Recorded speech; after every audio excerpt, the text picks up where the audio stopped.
तो दोस्तों, आज की स्टोरी के माध्यम से मैं आपको बताने वाला हूं कि चुप रहकर कैसे हम अपने जीवन को बदल सकते हैं। आपको चुप रहने की शक्ति का एहसास इस वीडियो में होने वाला है।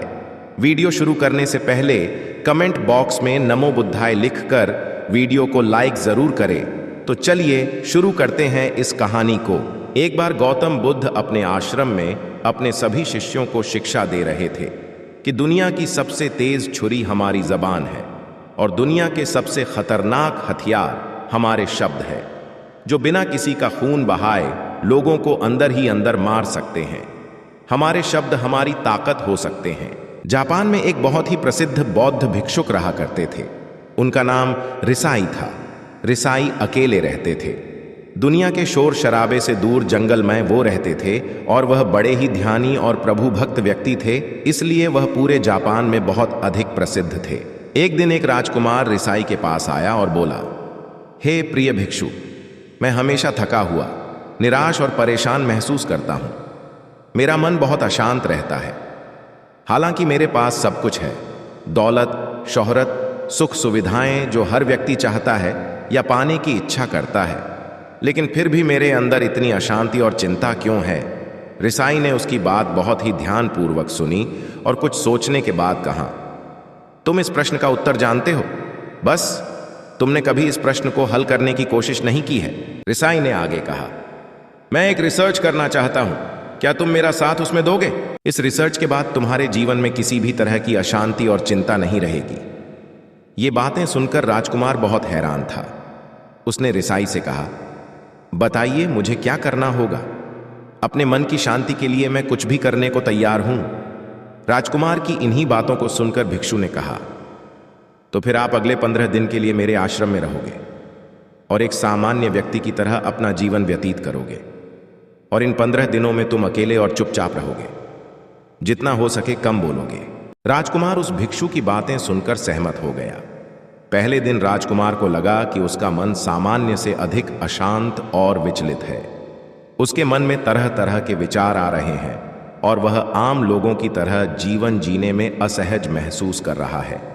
उसे अंदर से बोलने की इच्छा हो रही थी, लेकिन वह चुपचाप रहा।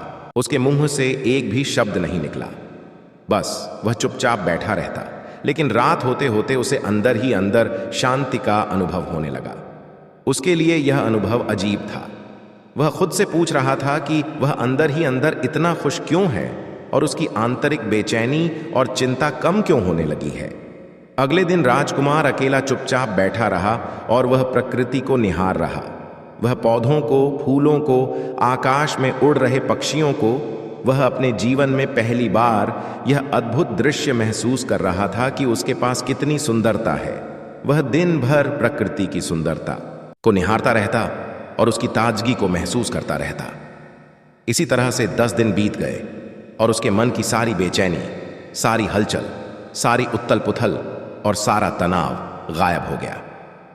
11वें दिन की सुबह राजकुमार फिर से एकांत में बैठ गया और कुछ ही मिनटों में उसकी आंखें अपने आप बंद हो गईं और वह गहरे ध्यान में चला गया। वह पूरे दिन वहीं पर आंखें बंद करके बैठा रहा और गहरे ध्यान में डूबा रहा। ना कोई शब्द, न कोई चिंता। राजकुमार भीतर से असीम शांति और आनंद से भर गया। राजकुमार अपने बाकी के 4 दिन इसी तरह गहरे ध्यान में व्यतीत करने के बाद 15 दिन बाद रिसाई के सामने प्रस्तुत हुआ और रिसाई को प्रणाम करके बोला, प्रिय भिक्षु, मुझे उत्तर मिल गया कि मेरे मन में इतनी उथल पुथल और चिंता क्यों थी। मैं जान गया कि मेरा मन इतना अशांत और विचलित क्यों था। रिसाई मुस्कुराते हुए पूछा, बताओ क्या उत्तर मिला तुम्हें? राजकुमार ने कहा, मैं आवश्यकता से अधिक बातें करता था। मैं किसी पर भी अपने शब्द और ऊर्जा व्यर्थ करता था। मैं दिन भर अपने लोगों से फालतू की बातें करता रहता और फिर उन्हीं के बारे में अकेले में सोचता रहता और ज्यादातर समय नकारात्मक ही सोचता रहता। इस तरह मैं बस अपना समय बर्बाद कर रहा था। ज्यादा बोलने और नकारात्मक सोचने की वजह से मेरा मन अशांत और बेचैन हो गया था और इसी वजह से मैं किसी भी काम को ठीक से नहीं कर पा रहा था, जिसकी वजह से मैं हर काम में असफल होने लगा और फिर इन्हीं लगातार मिलने वाली असफलताओं की वजह से ही मैं और भी उदास और चिड़चिड़ा हो गया। इन्हीं सभी चीजों की वजह से मेरा जीवन नष्ट हो रहा था, लेकिन यहां पर बिताए हुए 15 दिन मेरे लिए पूरी तरह से अलग थे। मुझे कुछ अलग ही एहसास यहां पर हो रहा था। अब मुझे ऐसा लग रहा है मैं अपना जीवन पूरी तरह से जी रहा हूं, लेकिन इससे पहले मैं अपना जीवन गलत तरीके से जी रहा था। और मैंने यह भी सीखा कि हमें सिर्फ ध्यान करने की जरूरत नहीं है। ध्यान अपने आप होता है जब हम इस शांत और मौन होते हैं। ध्यान के पिछले कुछ दिनों के दौरान मैंने जो पहली चीज सीखी वह यह है कि मनुष्य के जीवन के सबसे महत्वपूर्ण घटना स्वयं को जानना है। यह सुनकर रिसाई ने कहा, सिर्फ तुम ही नहीं, दुनिया में ज्यादातर लोग जरूरत से ज्यादा बोलते हैं। आज भी लोग ज्यादातर समय केवल एक दूसरे को नीचा दिखाने के लिए ही बोलते हैं। कुछ लोग ना चाहते हुए भी बातें करते हैं और अपना जीवन बर्बाद कर लेते हैं। रिसाई ने राजकुमार को चुप रहने का महत्व समझाते हुए कहा, एक बार गौतम बुद्ध से उनके शिष्यों ने पूछा, प्रिय बुद्ध, आप ज्यादातर समय चुप क्यों रहते हैं? बुद्ध ने कहा, क्योंकि चुप रहने से व्यक्ति अंदर से अनंत शांति की गहराइयों में होता हूं। मौन अपने भीतर उतरने की पहली सीढ़ी है। मौन के बिना स्वयं को जानना असंभव है। स्वयं को जानने और समझने का पहला नियम है कि मौन हो जाओ, उतना ही बोलो जितना अत्यंत आवश्यक हो। बेफिजूल की बातें करना छोड़ दो। तुम अचानक पाओगे कि 90% से भी ज्यादातर लोग व्यर्थ ही ज्यादा बोलकर अपना समय बर्बाद कर रहे हैं। न बोलने का कोई भी नुकसान नहीं है, लेकिन यदि आप ज्यादा बोलते हैं तो आप अत्यधिक गलती कर देते हैं। अगर व्यक्ति कम बोलना शुरू कर दे दो, दुनिया की 90% मुसीबतें कम हो जाएंगी, झगड़े फसाद कम हो जाएंगे, उपद्रव कम हो जाएंगे, अदालतें कम हो जाएंगी। अगर लोग थोड़ा चुप रहना सीख लिए, संसार की बहुत सारी समस्याएं हैं, बहुत सारा उपद्रव सिर्फ बोलने से पैदा होते हैं। सारी बात मौन सीखने की है। जब तुम नहीं बोलते तब तुम एकांत में अकेले हो गए। भरे बाजार में भीड़ में खड़े हो नहीं बोलते, हिमालय के शिखर में पहुंच गए। जिसने मौन की कला जान ली वो भीड़ में भी अकेले होने की कला जान लेता है। वो अपने भीतर ही डुबकी लगाने लगता है। एकांत में तो आदमी स्वर्ग में है, दूसरे की उपस्थिति ही बेचैनी पैदा करती है। पहले तुम्हें चुप रहने की शक्ति को धारण करना होगा। इससे तुम अधिकतर ऊर्जा को बचा लोगे और फिर इस स्थिति में पहुंच जाओगे कि तुम कम बोलने लगोगे। अगर तुम किसी के यहां पर जा रहे हो और परेशान हो जाओ तो ऐसे में उचित है कि आंखें बंद कर लो और अपने में खो जाओ। वहां से आपको ताजगी महसूस होगी, क्योंकि तुम्हारे अंदर ही जीवन का वो स्रोत छिपा हुआ है, वह किसी दूसरे में नहीं है। इसके बाद राजकुमार उस रिसाई से पूछते हैं, आखिर कौन हमें अपने अंदर तक लेकर जाएगा? ये बातें सुनकर रिसाई बुद्ध कहते हैं, तुम्हें स्वयं ही अपने अंदर उतरना होगा और वहीं से परम राज्य जीवन का आनंद ले पाओगे। आनंद का यहीं से जन्म हुआ है, यहीं से तुम मौत में डूब जाओगे, यही तुम्हारा सूरज उदय होगा और यहीं से अस्त होगा। इसी प्रकार तुम बार बार डुबकी लगाओ। जब भी तुम डुबकी लगाकर लौटोगे वहां से तुम पाओगे फिर ताजगी भरी जीवन की नई संपदा मिलेगी। इस नई शक्ति के जन्म होने से तुम्हारी थकान गई, उदासी गई, चिंता गई। जैसे कोई स्नान करके लौटता है तो शरीर शीतल हो जाता है, शांत हो जाता है। ऐसे ही जब कोई भीतर से साफ होकर वापस आता है, मौन में स्नान करके लौटता है, तो समस्त अस्तित्व, समस्त व्यक्तित्व शांत और मौन हो जाता है, आनंदित हो जाता है। जब तुम आंतरिक मौन की उस पराकाष्ठा पर पहुंच जाओगे तब तुम पाओगे कि बोलने से भी तुम्हारा मौन खंडित नहीं होता, वो बना ही रहता। उसकी एक अंतर्धारा लगातार तुम्हारे भीतर बहती रहती है। तुम बोलते तो हो, तुम शब्द का उपयोग भी करते हो, लेकिन वो तुम्हारे मौन को खंडित नहीं कर पाती। एक बार गहरे मौन में स्थिर हो जाओ, फिर तुम्हारी वाणी में भी मिठास आ जाएगी। तुम्हारा बोलना संगीतपूर्ण होगा, तुम्हारा बोलना सत्य होगा। तुम बोलोगे तो दूसरों पर भी शीतलता छा जाएगी। जैसे ही तुम अंदर से चुप होते हो, तुम इतने शक्तिशाली होने लगते हो कि समाज की निर्भरता तुम छोड़ने लगते हो और तुम्हारे जीवन में एक मस्ती आती है जो केवल दीवानों के जीवन में होती है। तुम्हारे चेहरे पर एक नई रौनक आ जाती है, तुम्हारी आंखें किसी अमृत के समान हो जाती हैं और तुम अनंत शांति के समुद्र में डूबने लगते हो।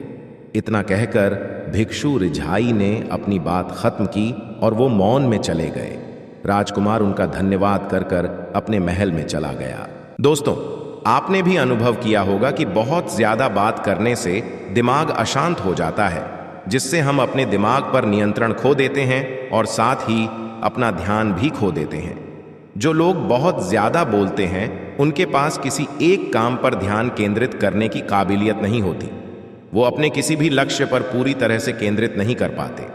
अगर हमारा दिमाग एक जगह केंद्रित नहीं है तो हम जीवन की सच्चाई नहीं समझ पाते और ना ही मनचाही सफलता कभी हासिल कर पाएंगे। इसके अलावा भी आपने देखा होगा कि जो लोग अधिक बोलते हैं वो अक्सर लोगों के बीच हंसी का पात्र बन जाते हैं, और जो लोग कम बोलते हैं और अपनी बात पर कायम रहते हैं उन्हें लोगों से सम्मान मिलता है। लोग उनकी बातों को सुनते हैं और उन पर भरोसा भी करते हैं। जो लोग जरूरत से अधिक बोलते हैं और अपने विचारों के बारे में पक्के नहीं होते, उनका दिमाग स्थिर और विचलित रहता है, शोर से भरा रहता है, और एक अशांत दिमाग वाला व्यक्ति जीवन में किसी भी चीज में सफल नहीं हो पाता, क्योंकि वह किसी भी काम में फोकस नहीं कर पाता। यदि किसी व्यक्ति को यह पता है कि उसे कब, कहां और क्या बोलना है, तो वह व्यक्ति सच में बहुत बुद्धिमान है, और ऐसा व्यक्ति जहां भी जाता है उसका व्यक्तित्व आकर्षण का केंद्र बन जाता है और वह जो कुछ भी करता है उसमें सफल अवश्य होता है। अगर हम किसी महान और सफल व्यक्ति के व्यक्तित्व को गहराई से देखें तो पाएंगे कि वो कम बोलते हैं और कम से कम शब्दों में अपनी बात खत्म कर देते हैं। वो बोलने से पहले वो चीजों और जिसके बारे में उसे बोलना है उनके बारे में गहराई से सोचते हैं। लेकिन जो लोग बहुत ज्यादा बोलते हैं, बहुत बार वो झूठ भी बोलते हैं और अपनी बातों से दूसरों के मन और विचारों पर कचरा डालते रहते हैं। वह ज्यादातर समय दूसरों की बुराई करते रहते हैं, इसलिए उनके अपने भी उनसे नफरत करने लगते हैं और उनसे बचने की कोशिश करते हैं। हमारे भारतीय उपनिषदों में कहा गया है कि हमारे शब्द वास्तविक ब्रह्म शक्ति हैं। मौन से धैर्य आता है, धैर्य से ध्यान, और ध्यान से हम अपने जीवन के बारे में जागरूक हो जाते हैं। इसलिए अगर हम ज्यादा बात करते हैं तो हम मौन को खो देते हैं, जो मन की शांति का पहला स्तंभ है। दोस्तों, आज से हम भी चुप रहने का अभ्यास अवश्य करेंगे। आज से हम भी वही बोलेंगे जो जरूरी है, और हम कोशिश करेंगे कि कम से कम शब्दों में अपनी बात खत्म करें, और हो सके तो कोशिश करेंगे कि रोज कम से कम 30 मिनट एकांत में चुपचाप बैठेंगे। और मुझे पूरा विश्वास है कि इससे हम सबके अंदर एक सकारात्मक बदलाव जरूर आएगा। इसी के साथ इस वीडियो को खत्म करते हैं। दोस्तों, उम्मीद करता हूं आपको इस कहानी से एक अच्छी सीख मिली होगी। यह कहानी आपको कैसी लगी हमें कमेंट बॉक्स में कमेंट करके जरूर बताएं, और साथ ही इस कहानी को अपने दोस्तों के साथ जरूर शेयर करें ताकि उन्हें भी इस कहानी से कुछ सीखने को मिल सके। धन्यवाद।